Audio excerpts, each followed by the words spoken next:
2 kilo മൈദക്ക് 2 കോഴിമുട്ടയും പഞ്ചസാര 2 ടീസ്പൂണും ആവശ്യത്തിന് ഉപ്പും പാകത്തിന് വെള്ളവും വേണ്ടത്ര ഓയിലും ചേർത്ത് നന്നായി കുഴച്ച് സോഫ്റ്റാക്കുക. കുഴച്ചു വെച്ച മാവ് 2 മണിക്കൂർ വെയിറ്റ് ചെയ്തതിന് ശേഷം ഇതുപോലെ ഓരോ ബോളുകളാക്കി പരത്തിയെടുക്കുക.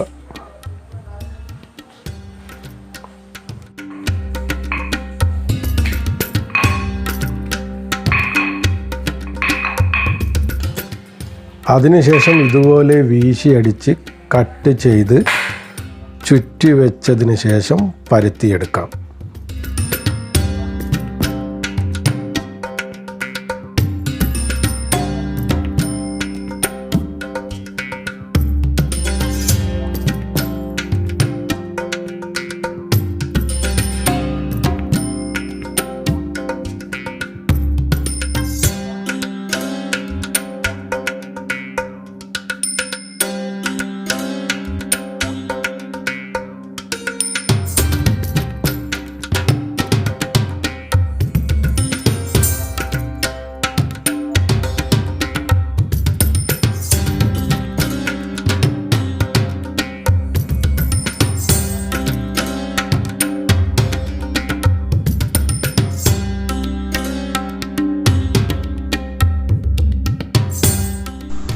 ചുട്ടെടുത്ത ഉടൻ തന്നെ ഇതുപോലെ ചൂടോടെ അടിക്കുക.